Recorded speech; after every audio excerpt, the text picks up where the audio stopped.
Elena had always heard strange things about her grandmother's house, but when she moved in after her grandmother's death, the whispers began. One night, she walked down a long hallway and saw a room full of mirrors. They were old, dusty, and covered in vines. One mirror stood out. It had a soft glow. She stepped closer. Her reflection blinked, but she hadn't moved.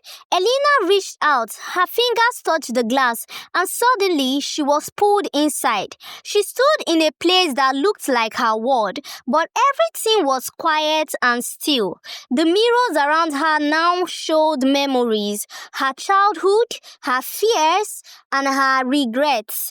A voice echoed through the room. "You cannot run from yourself." Elena stepped in front of a mirror that showed her old school. She saw herself sitting alone, crying. She remembered that day her best friend had turned on her and no one stood up for her. The mirror whispered, "You still carry this pain?" Tears filled her eyes. "I was just a kid," she whispered. "It wasn't my fault." As she touched the glass, the mirror faded.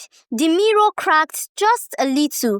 A door opened behind her. She walked through the new door, inside a hallway, light by candle. The shadows danced on the wall. One shadow moved differently. It followed her. Elena turned quickly, but no one was there. She kept walking, racing. Then she heard it. Footsteps. Faster now. She ran, but the hallway twisted and turned like a maze. Every mirror she passed showed the same shadow, taller, darker, closer. She stopped and turned and shouted, "Who are you?" The shadow stepped into the light. It looked like her, but darker, with angry eyes. It whispered, "I am everything you pushed away." Elena entered a new room. It was empty, except for the sound of whispers. They came from every corner. She turned in circles, trying to find the voices. Then she heard them clearly. "You are not enough. You always fail. No one ever loved you." She covered her ears, falling to the floor. Suddenly, a mirror lighted up. It showed her as a child, laughing with her mother. She crawled towards it. "I remember this," she whispered. Before everything changed, the voices faded. The mirror calmed. In the center of the next room was a small table with a box on it. It opened by itself, revealing an old key. Elena picked it up. The key was warm. On it was a tiny carving. A heart split in two. A whisper came from the walls to move forward, unlock the past. She looked around. One mirror in the corner was locked with a keyhole. She stepped towards it, heart pounding, and slid the key in.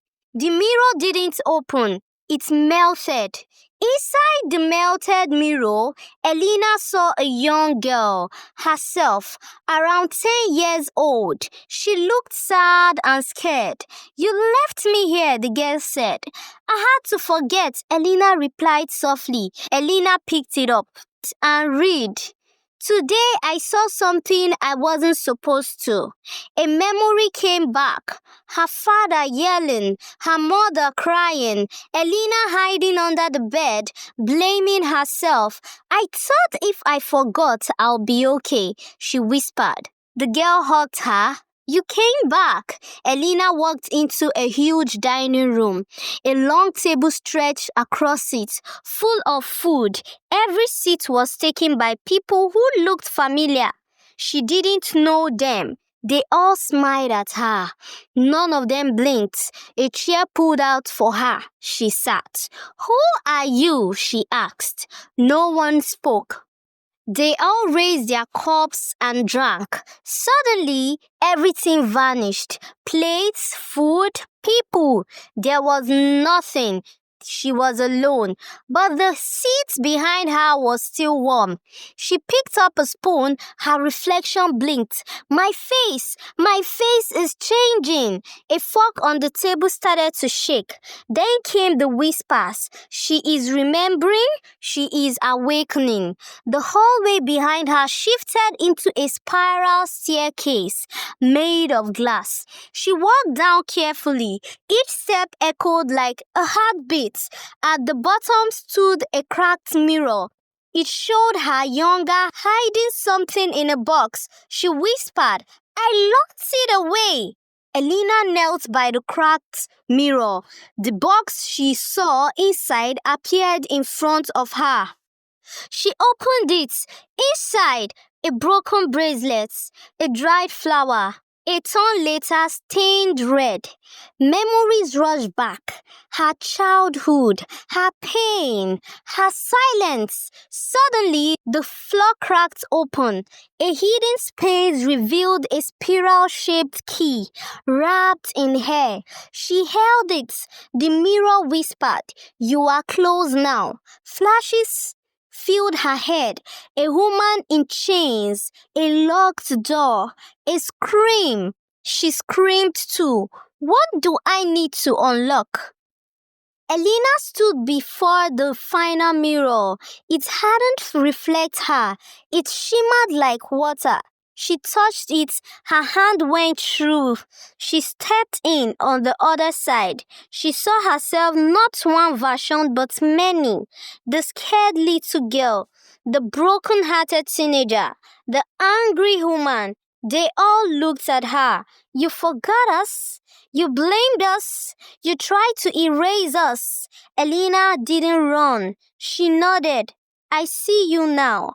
All of you. I am still here." The mirror began to crack gently like glass, letting in light. Light flowed into her. The shadows disappeared. And for the first time in years, she breathed. Truly, deeply, she opened her eyes. The mirror were all gone. The house was quiet, peaceful, and in that silence, she smiled. The mirror hadn't broken her. It had shown her who she really was. Elena stood in front of the last mirror. It no longer showed fear or pain or shadows of her past. It showed growth. It showed strength. It showed her. And when she stepped out of the mirror world, for the first time, something had changed. Not in the house, but in her. Elena didn't just survive her trauma, she faced it. She listened to the version of herself she tried to silence. She forgave them. And she forgave herself. Today, Elena is no longer afraid of mirrors. She walks with her head high. She helped others see that healing is possible even when the journey is dark. She became a counselor, a writer, a speaker, telling her story not to relieve the pain but to guide others through theirs. Because what trapped her wasn't the mirror, it was her silence. And once she broke that silence, everything changed. The mirror room is more than just a story. Many people live trapped in emotional mirror rooms, reflecting their fears, regrets, and past mistakes. But healing starts when you face those reflections, when you talk about it, when you stop running, when you give yourself permission to feel, to remember, and to grow. The moral of this story: don't bury your pain. Don't ignore your inner voice. Healing is messy, but it's worth it. And no matter how dark your story gets, you can still write a new chapter. Lena's journey reminds us you are not broken, you are becoming. Hit the like button and follow me for more special stories like this.